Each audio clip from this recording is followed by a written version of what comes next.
Frimad, Abigail, and Liba, and Davida, Richard, Leah, Karen, George. Wow, amazing. All right, folks.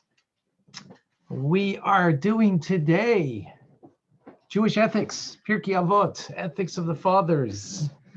We started last week. We continue this week. We're here on Zoom. We're here on Facebook. We're here on Clubhouse, which is amazing. We are in the first chapter. We're doing the second Mishneh. Last week we did the first Mishneh.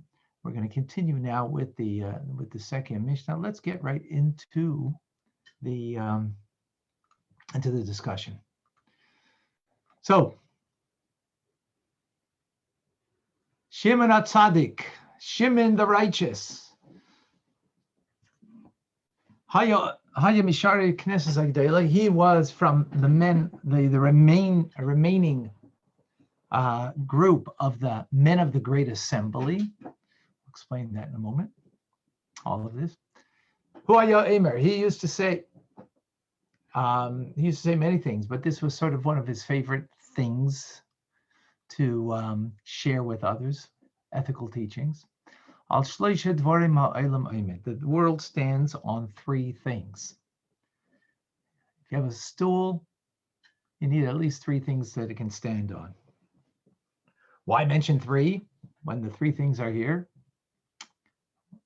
And we'll get to that in a moment.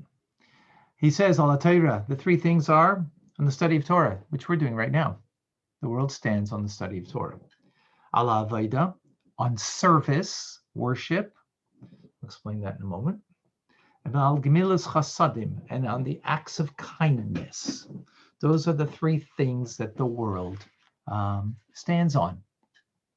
So let's take this apart. Let us understand exactly what is being taught over here. First of all, before this actual statement from Shimon HaTzadik, I got to share with you. Many years ago, I was by his grave on Lag BaOmer, on the 33rd day of the Omer, and I was there with a father and his wife and family for a 3-year-old's haircut. So I have a particular fondness of being at his gravesite many moons ago. But let's back up for a moment and appreciate and understand what's going on over here. The Great Assembly was the men of the Great Assembly were 120 men that was started by the times of Ezra. Ezra, the scribe, is the individual who was responsible for bringing the Second Commonwealth, the Second Holy Temple, or actually bringing the people back from Babylon into Israel. This is in the 5th century of the Common Era.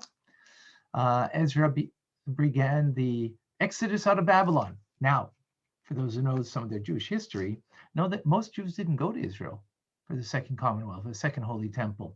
Most actually stayed in Babylon. And we have a history there in Babylon, Iraq, Iran, 2,500 plus years. So it's of note. And to help with the, or to make the crossover into the Holy Land and everything that was necessary to maintain proper Jewish life, the men of the Great Assembly, they were the ones responsible. Shimon HaTzadik, Shimon the Righteous, he was of the men of the last part of the generation. This is close to near the end of the Second Holy Temple. I'm not exactly certain the year, but it was not literally at the end. The end was Rabbi Yochanan ben Zakkai, and he'll be quoted later on in the Mishnah. But in any case, this is who we're talking about. Now, I'll give you some historical background further about him. The Talmud tells us a very interesting story. Alexander the Great. What was so great about Alexander? Well, self-proclaimed greatness, or everybody proclaimed his greatness. And what was that? Because he conquered the world. And he was coming to conquer Jerusalem. He had conquered already parts of Israel, But coming to conquer Jerusalem, Jerusalem is sort of like a city-state in a certain sense. It's a walled city, and it is the capital in a certain sense. I mean, it's obviously part of Israel. But he's coming to conquer it. And Shimon HaTzadik came out of the walled city of Jerusalem to greet him. As all great people, and Alexander the Great was a great leader, he came to greet him in peace. Alexander saw him. He got off his horse and bowed down to Shimon HaTzadik. All of his officers were bewildered. I mean, this is Alexander the Conqueror. This is Alexander, who there's no greater individual in the eyes of the world at that time. And he's bowing down to Shimon HaTzadik. So they asked him, whenever I go into battle, I always have a vision of someone, of a saintly, sage-like person that is giving me the power and the energy to go into battle. And today I see who that image is. It's none other than this individual, Shimon HaTzadik. And so far he bowed down to him. And as a result, he didn't conquer Jerusalem. He didn't conquer Jerusalem. And as a result of that, the Jewish people were very elated. In fact, that Jerusalem wasn't conquered. You know what they did the following year?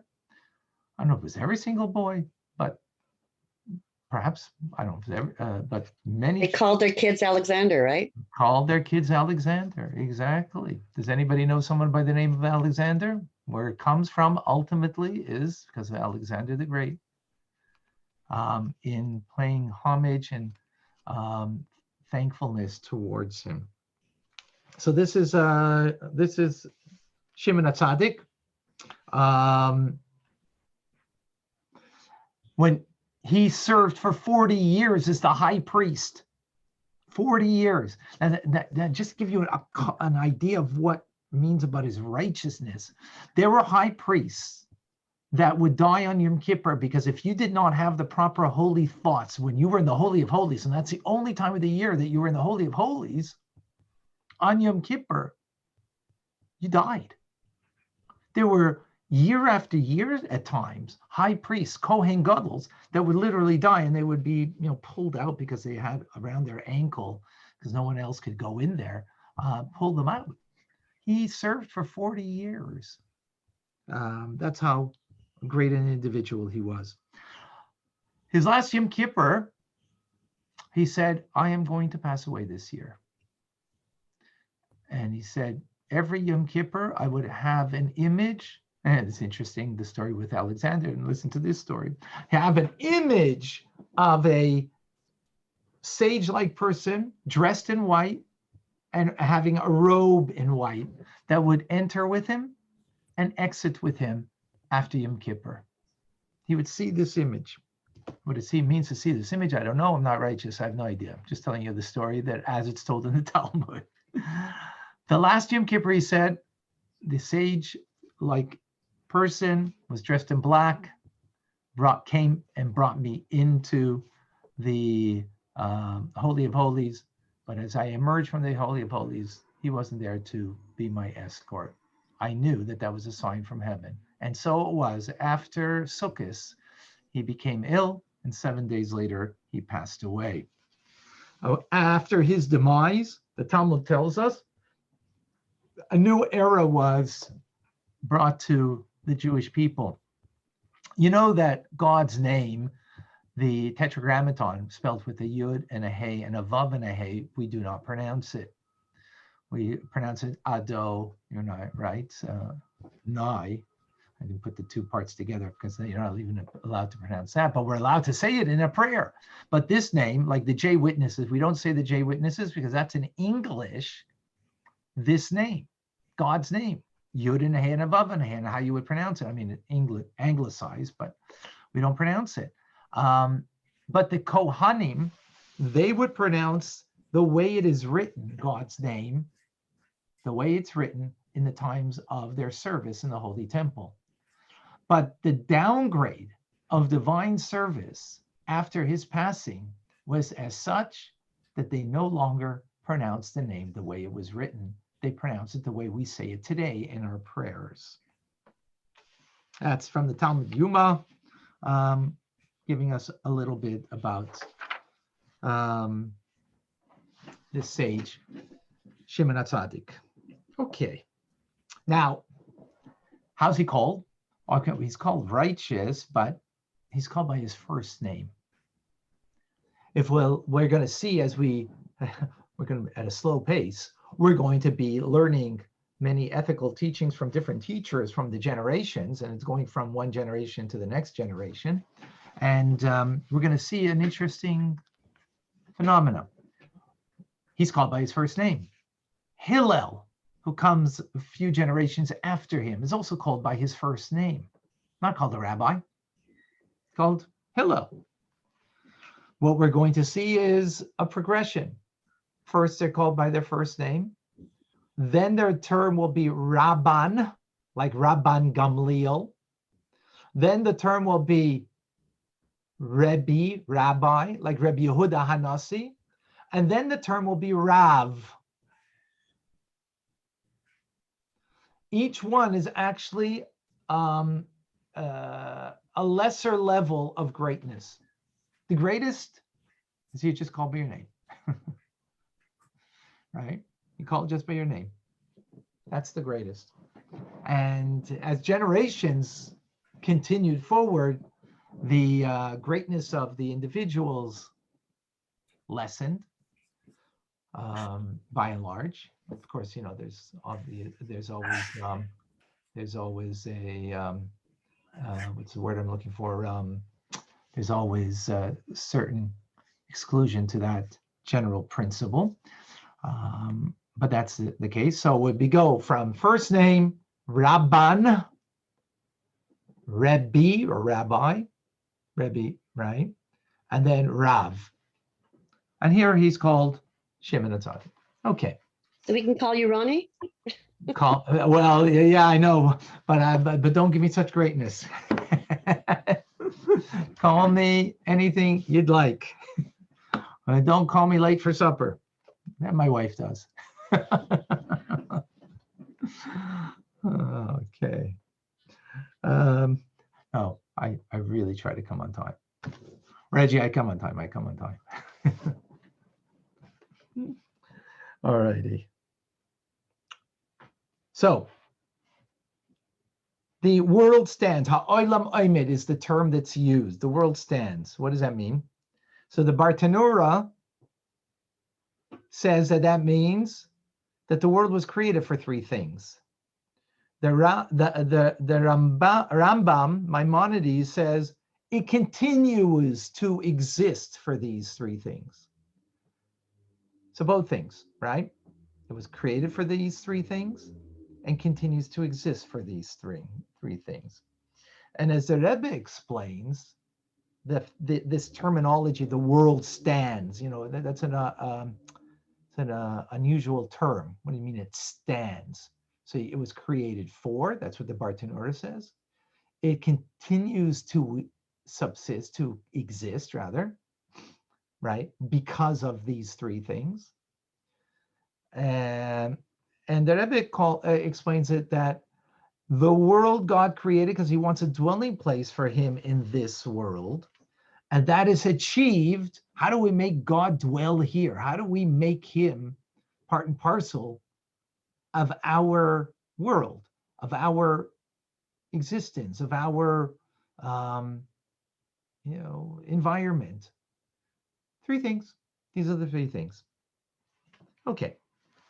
Now let's understand this another way. We say the world exists, right? So there's the macro world and there's the micro world. What is the micro world? Me. How so? So the Talmud says a very interesting statement that in our hearts, we have the entire universe. In our hearts, we have the entire universe. That's why the heart's got many layers, because there's many layers to the universe, ever expanding, right? So many layers to the universe, and our heart contains it all.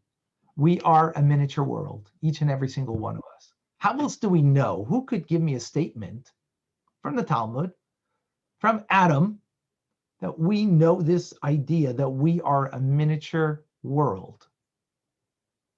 Anybody? It's a thought that we've learned in the past. Maybe it's too much to ask of you to remember. Yeah, perhaps. Okay. So all of the animal kingdom was created multiples. Vegetation was created multiples. Humankind, mankind, if you will, if that's okay still to say. Adam, one person. So Talmud says, why? Why one person? Why not multiples of humans created at once? So one of the reasons, the Talmud says, is because each person should say to themselves that the world was created entirely for me. Because we are a miniature universe. The whole world was created just for me. Not just for me to be Alexander the Great and to try to conquer the world, but to, right? But to conquer ourselves. To conquer ourselves. The whole world was created for me. That the next thing I do changes the world for good. Rabbi, Yes, Herschel. what if I heard the expression, if you save one life, it's as if you saved the entire world. Oh, very good. Same idea. Thank you, Herschel. Beautiful. The same idea. That brings it to like a very vivid, clear understanding that if you save one person's life, you save the entire universe. Exactly, because that one person, it was worth for God to create the entire universe for that one person, as he did for Adam.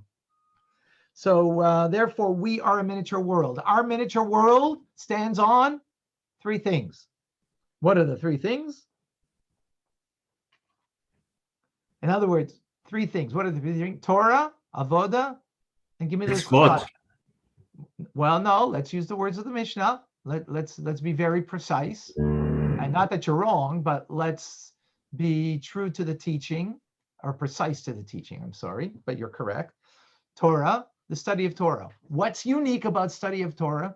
It's about me, empowering me that I can transcend the human condition, my animal nature and the human condition. Torah gives me the power, because it's a divine word of God, that I can transcend my humanness / animal characters, qualities. And therefore, I'm bringing in the relationship to me true perfection. That's what Torah enables me to do. That's the first thing. What is worship? Avodah, as it's called. Worship means serving God. In other words, through divine worship, which means it meant bringing sacrifices on the altar, it means today prayer. Through that, I develop my relationship with God. So the first thing is Torah. Torah enables me to get beyond me, get beyond my pettiness, my smallness, my animalistic nature, the human condition. It allows me to rise above that. When I can do that, then I can have a meaningful relationship with God. That's what Torah does. That when I can have a meaningful avodah, service of God. So now I can perfect my relationship with God. And now that I've perfected my relationship with God, I can do the third thing, acts of kindness. I can perfect my relationship with all of humanity and do acts of loving kindness to others. So there's first transcending self that allows us to have a deepened relationship in the heart through transcending self through Torah, right? Allows me to have transcend myself, that allows me to have a deeper relationship with God in my heart through prayer. Then will then allow me to have a meaningful relationships and acts of loving kindness that I will do with others through those acts of kindness. Is that clear? Any questions on that? Any comments? Any thoughts on that? I had a question. Sure, go ahead. Who is that? Is that Leah? Davida? Yeah. Go ahead. I was wondering. Can you speak a bit louder, because it's not very clear? I was wondering was around that when he said, if I'm not there for myself? First of all, we're going to get to that teaching. That's Hillel, and you're jumping a couple of generations. We're going to, if you don't mind, when we get there, we'll try to we'll try to put that with the context. Each teaching is not an exclusion of another teaching. So we're going to get in a few in a few Mishnahs, we're going to get to the teaching of Hillel, which is if I'm not there for myself, who will be there for me, right? If I'm for myself, right? Well, the whole thing there. So we'll get there and fit that in with this. But the excellent question. Thank you for that question. Anybody else has a comment? Anybody else has a question? All right, we're good. Amazing. So let's go further.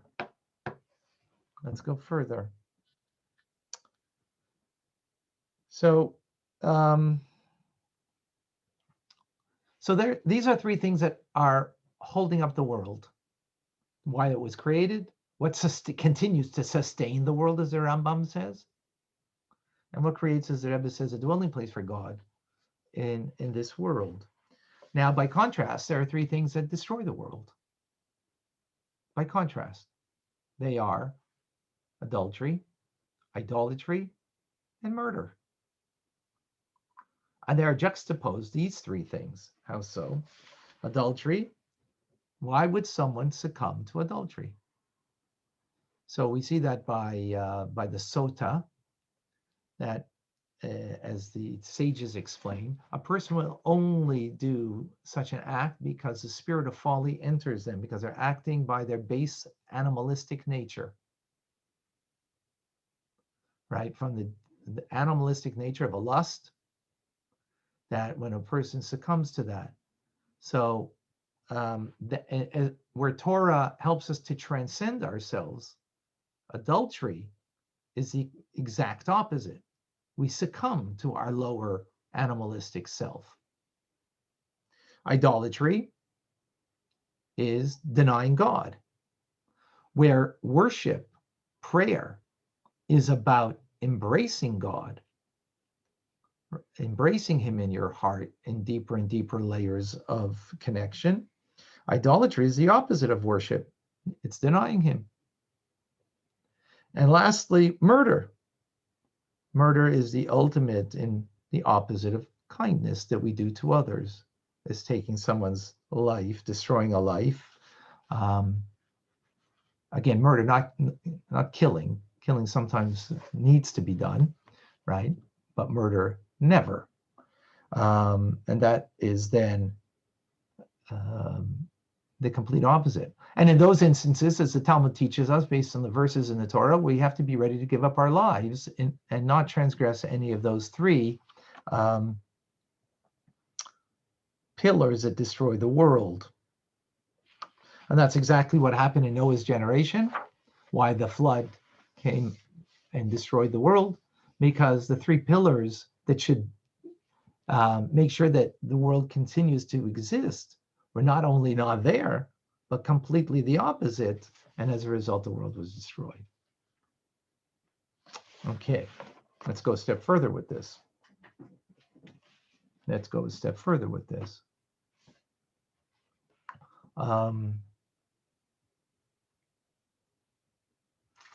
So the order here is interesting. Torah, Avodah, worship, and then the last thing is acts of loving kindness towards others. In I guess in Western civilization, in Western ethos, we would think the opposite. Maybe the acts of loving kindness should be the first thing. When you have time, you'll come and study Torah, right? And anything else, but no. Why? Because it needs to follow this order. Why is Torah the first thing? Anybody? It's the foundation of all of the things that follow after. Very good, Reggie. Exact. It's the blueprints of creation. It's a divine wisdom. How do I know how to worship? How do I know how to even do an act of kindness? You know, yeah, we can do it intuitively, but sometimes, you know, it's funny. I just got a call from someone who I, uh, I didn't know this, but a Montrealer, and he watches the Tanya class every single day. I didn't even know this. He called me about something else because he was doing an act of loving kindness, and he realized that the person was a fraud, giving me as a reference. I don't even know the person, or at least I don't think I know them. And even if I do know them, I don't know them in any, you know, meaningful way. And so what it just happened, you know, he just called me up thinking that, oh, I'm going to give a great reference to this person. I said, I'm sorry. I don't think I know the person. And again, perhaps I do, but definitely don't know them in any, you know, meaningful way. So he said, you know what, it was my fault. I should follow the proper path in how you do loving kindness, you know, and that is when someone comes to you, and you know what, it's not about giving $1. It wasn't about giving $1 or $10. It was about a significant amount of money to help a person. But when you're giving a significant amount of money, you want to make sure you're doing it that the person's significantly, you know, honest and so on, right? So you got to do your due diligence. That's what the Torah tells us.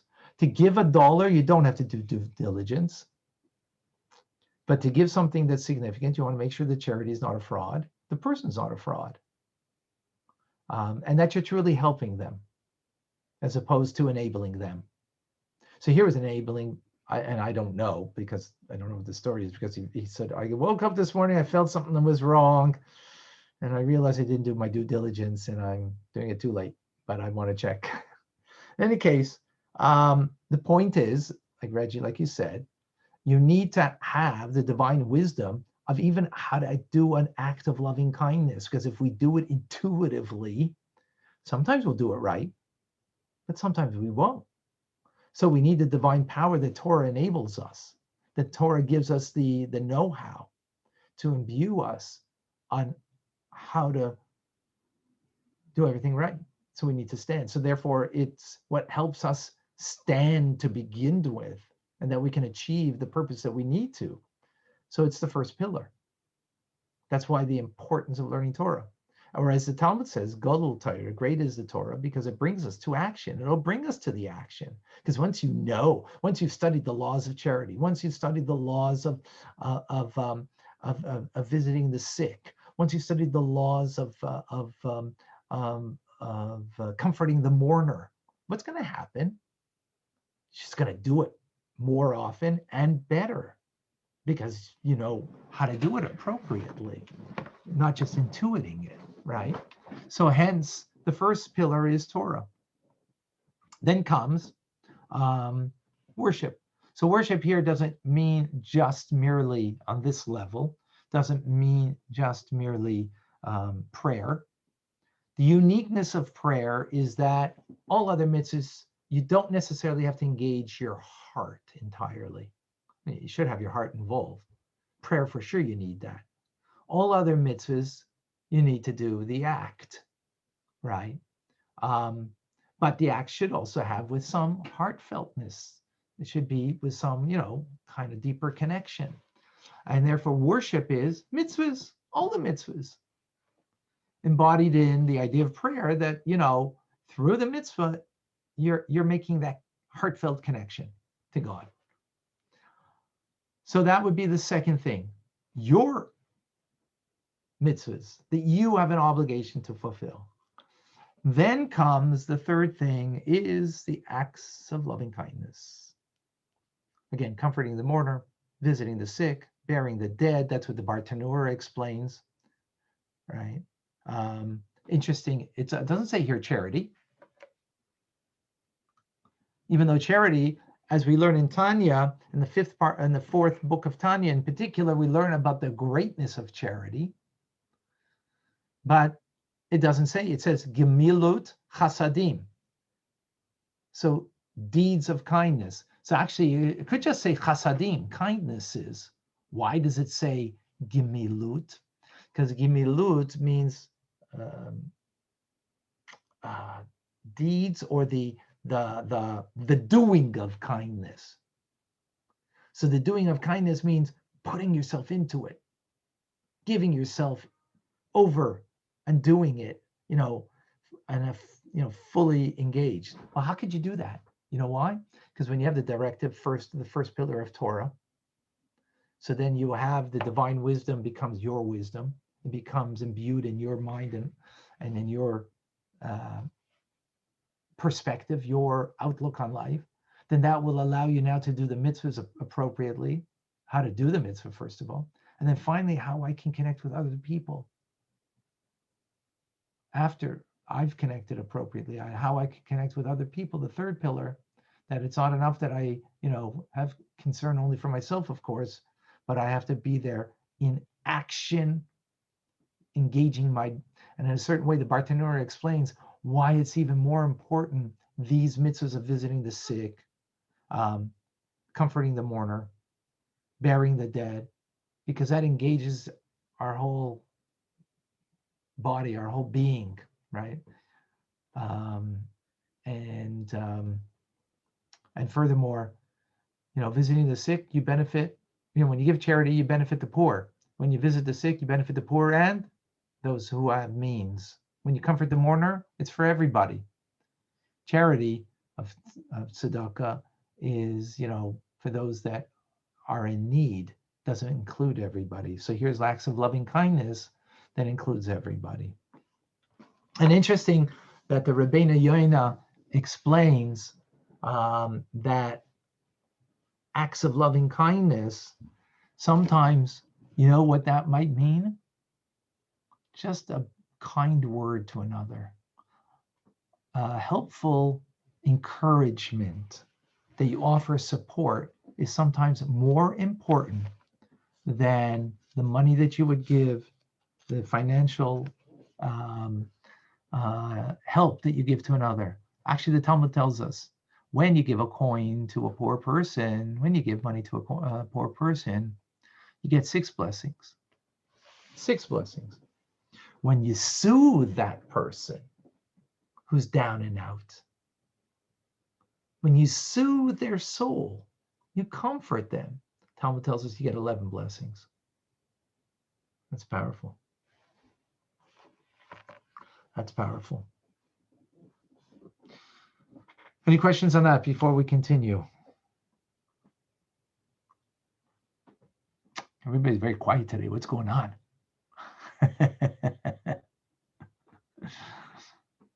Anybody on Clubhouse over here?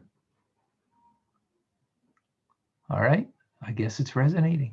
It's sitting well with everybody. Beautiful. Let us continue. Let us continue.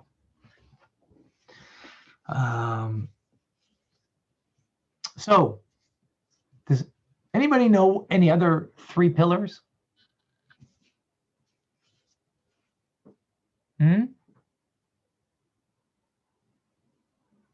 Go ahead, Reggie. I see you're ready to tell me. No, not yet. Okay. Oh, you had 5? Is that what you're saying? 4?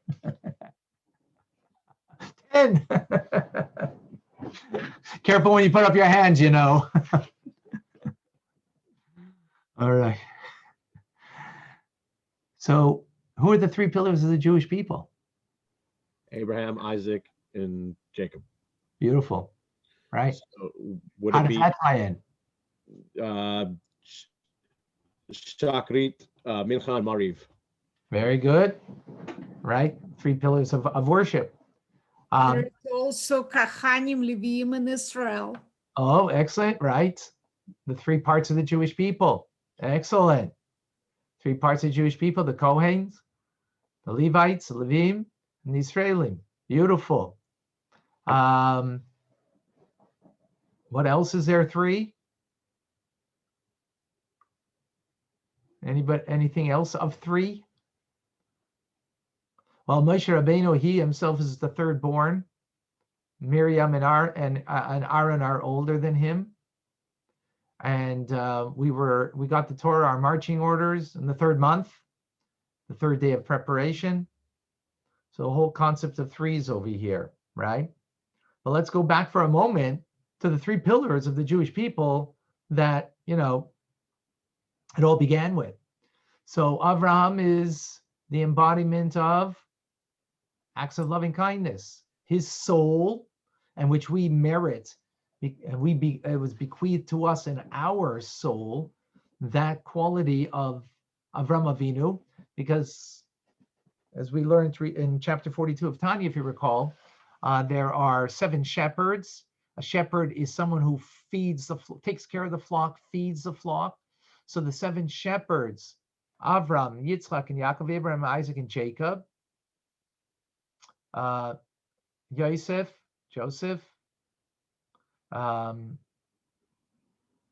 Moshe, and Aaron, and King David. There's another way also you could learn it, taking out Yosef and putting in Shlomo HaMelech, King Solomon. But anyways, we'll leave it at that. What does it mean? It means they bequeathed us something unique that is part and parcel of our soul. So the 3 pillars that we're speaking about over here, juxtaposed to the 3 pillars of Torah, Torah study, divine worship, and acts of loving kindness. So Avram is the embodiment of acts of loving kindness.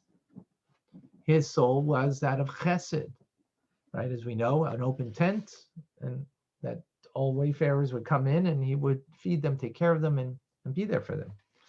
Well, who is Isaac, Yitzchak? He's the embodiment of worship. Giving himself over. He was an adult when he gave himself over to be sacrificed on the altar, right? And that's who he embodies. Yaakov, what was he called? Yoshev Oihalim. He was a dweller of the tents of learning. He was the one who studied Torah. As a matter of fact, as Rashi explains to us and infers from the fact that what happened when he took the blessings rightfully, through trickery, but rightfully, from Esav, and had to flee to Haran, to Mesopotamia, Iran, right? On the way, he spent 14 years studying in the Yeshiva Shem and Aver, right? So he represents that.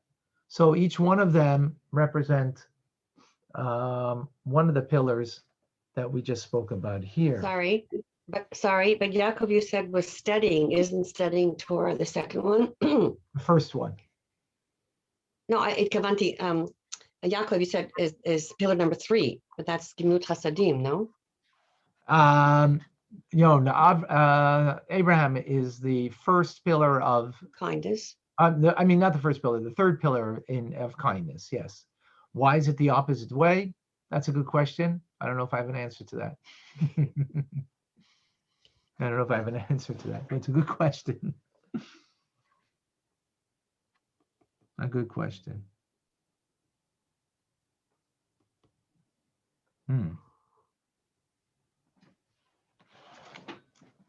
A good question.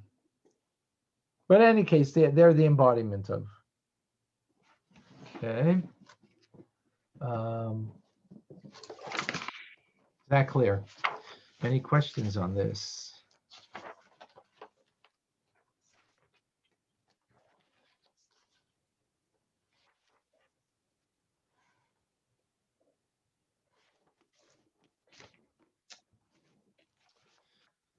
So what comes out of this is that on a daily basis, we should try to incorporate these 3 things in our lives, because this is why the world was created.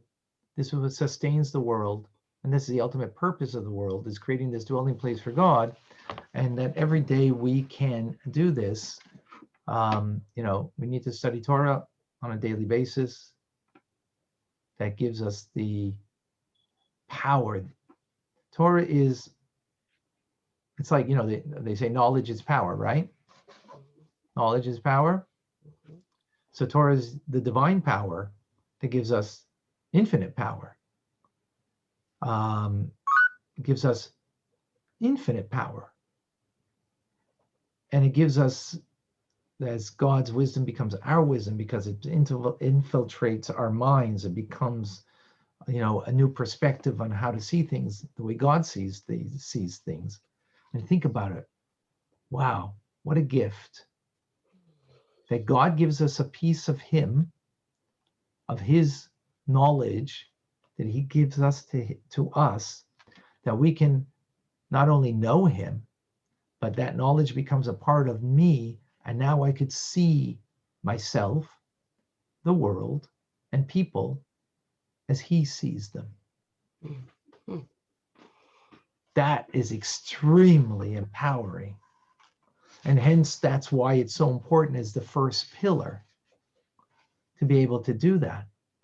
Because if we don't, make a paradigm shift on our view and our perception of ourselves, of the world, and other people, there is no question we will be trampled over by the values, the ethos, the of the world around us. There's just no way to stand up to it. You can't just be acts of kindness and think, I'm always going to be kind and giving, and therefore, that's my value. And no, because you may not be giving properly in the way you should be giving. So we need the learning of Torah is the first pillar. And then the uniqueness of prayer is like meditation. Part of prayer is, it's a good time to meditate. As a matter of fact, last week we spoke about that, and in the Tanya class, that on Shabbos we should all try to meditate. I've worked on it. I hope everybody else did. Why do you meditate on something? Because you want to take something from an awareness, something that you know is the truth, but you want to also feel it on some level. You want to make it visceral. You want to make it real for you. You don't just want to make it an idea. We all know ideas. We all love ideas, but that doesn't mean we live with the ideas. We have to internalize. Have to internalize it, exactly. So before you can even do something for another, I don't know if that's the right word to say, before you can do it. But the healthiest pathway is, before you can do it for another, is internalize the divine wisdom. And that's what prayer helps us to do. Worship is about. And once I've done that, then when I'll give to another, one of the problems is, I'm sure we all experience this. We're giving and giving and giving. Sometimes, we're in a relationship, whether it's a spousal relationship, definitely for children, it's that way. That we're giving and giving and giving, and it doesn't reciprocate. It doesn't reciprocate. And that is very challenging, sometimes downright painful, that we are not being reciprocated. Maybe they can't. Maybe they cannot reciprocate. True. Thank you for mentioning that, Herschel. You're right. But you're right, and maybe just to add to what you said, Herschel, is that what we need is perspective before we can do the kindness. So that's why the Torah study gives us perspective, and part of that perspective, as Herschel just said so well, is that maybe they can't. Maybe they can't reciprocate. Maybe they're just not capable. But when you have Torah learning, and then you internalize it in worship and in prayer, that is about, that the heart should be absorbed by it, then it won't be so painful when I connect to another person and I do an act of loving kindness.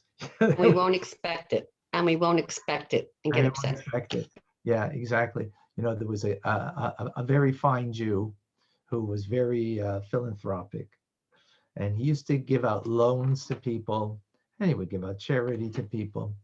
And whenever he would give, so he would always give the money, and together he would give a couple of small little pebbles. So once a person asked, well, why are you giving these pebbles? So he says, I know that one day you're going to hate me. And you know why you're going to hate me? Because I did good for you. And because of that, you're going to hate me. So all I ask is, instead of throwing a big rock at me, throw a small pebble. What is it? When you do an act of kindness to another, people feel less than. They've had their hand out, whether literally or not, right? Their hand is out. Doesn't feel good. And you gave, even if you gave in the nicest, kindest way, right? And that's why it's always better, as the Rambam says, that you should give and you don't know who you're giving to, and the recipient doesn't know who it came from. But it doesn't always work out that way. That person's not going to appreciate, because they're going to feel, even though you didn't make them feel that way, but they're going to feel that you are here and I am down here because I'm down here and you were up there giving like that. So subconsciously, that creates a negative feeling towards that person, even though in that moment you're very thankful. But after a while, doesn't. So without Torah teachings of Jewish ethics, and that you internalize it in prayer, when you're going to do that act of loving kindness, it could go down, it could go south. And as Lily, as you mentioned, expectations that we have that are not met. So at least his expectation was that you're gonna hate me for this, so at least throw a small pebble. He was smart. He realized, don't have any expectations except for something maybe negative. Okay, and I don't know if we should go that far, but it tells us something. Don't do that when you're doing an act of loving kindness. Here's instead of a tennis ball, I'm giving you a sponge ball to throw at me. Don't do that. I don't think, back in the day, I think, there's a story from a couple 100 years ago, people could take it. I don't think today anybody could take that, because they're going to throw the rock at you at that time. Even when they just took with one hand and threw with the other hand. So don't do it. That was cute though. Anybody want to share anything? Any thoughts over here before we wrap up? Just a quick thought, Rabbi. Sure, Michael. I came in on Facebook, so I caught the beginning and said, the late part of the beginning, talking about 3 pillars, and I thought, 13 attributes I can almost pull off, but that got me stuck, and I was trying to get in for a while, had trouble again. This is very profound. What you're saying now is what I've done for about the last 6 years, and it's caused me a lot of solace. So I haven't been hit by rocks, so the pebble thing is a good idea. I don't have just one sponge ball. Oh yeah. And you know what the beautiful and amazing thing is? It won't stop us from doing good. Why? Because if we have Torah values, then it won't stop us from doing good. Continue to do gemilas chasadim, the acts of kindness. We have it all the time. We do things, and if you have that expectation that it's going to be reciprocated, so that's where the problem is. We're going to learn more about that, by the way, in Tanya when it comes to chapter 46. We're going to learn about that. Right now we're in 44. We're getting there. On our daily 9:30 a.m., which everybody can tune into on Facebook or on Clubhouse or on Instagram, Tanya Rabbi. We'll have more about that. But yeah, absolutely correct. Thank you for sharing that. Anybody else wants to share anything? Anybody on Clubhouse over here that would like to share anything, or on should look on Facebook if anybody has. All right, if that's the case, we will continue tomorrow. Oh, by the way, I want to remind everybody 2 things. First of all, tomorrow we're going to continue quarter 1 with, again, more ethical teachings from Pirkei Avot. We will continue, and of course at 12 with Rabbi Mendy on the Parsha. We will continue 9:30 tomorrow morning for Tanya. We also have a JLI course that's coming up on Mashiach. That you need to sign up. There's a cost that's involved in it. There's a textbook that comes with it. This time we have a color textbook that we're getting. And I really urge you to be a part of this new course on Mashiach. It's the beginning of May. It's starting. There's nothing more exciting for me than to teach about Mashiach, to teach about a world of good, how we are literally changing the world, and how the world is changing, even though sometimes you can look at the nighttime news and well, there's a lot of darkness out there. Not to deny that there's darkness, but we need to put on a new set of glasses. Here, anybody want these? My glasses? I need new ones. I need new and improved even. So I'm going to take the course. Not only am I going to teach it, I'm going to learn it and try to live it.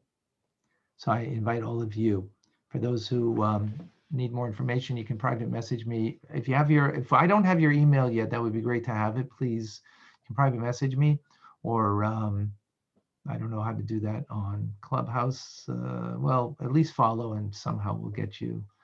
You can always go also on our the website, JLI Montreal, Jewish Learning Institute, or the acronym JLIMontreal.com for more info, for all the news that's fit to print. Yes. That's fine. What happens if you're not in Canada? You want to take the class? If you're not in Canada, Sign up for the book. You can. No, you can. First of all, it's given by different, Chabad rabbis everywhere. So you don't have to take it even with me. You can take it with any Chabad rabbi that is teaching it. But if you want to come with me, you don't have to live in Montreal. You can live anywhere, because it's going to be done on Zoom, and it will only be done on Zoom, a private Zoom station. It won't be this station that we're on now. For those who sign up. So anybody can join. The world over. All right, any other questions, comments? Thank you, Hibat, Simon, Sina, Marcy, Vilma. We have on Facebook, those are joining us. And we have over here, David, and Herschel, and Diane, Tim, Karen, Michael, and Reggie, Regina, Robert, Abigail, Liba, George, Richard, and Davida. Wow, beautiful. As always, a pleasure. Everybody have a wonderful day. Thank you for joining. Thank you. See you Thank tomorrow. you, Rabbi. Have a great day. See you tomorrow. See you tomorrow. Be well. Bye-bye. Thank you, Rabbi. Great class as always. Thanks. Yes. God bless you. Bye-bye.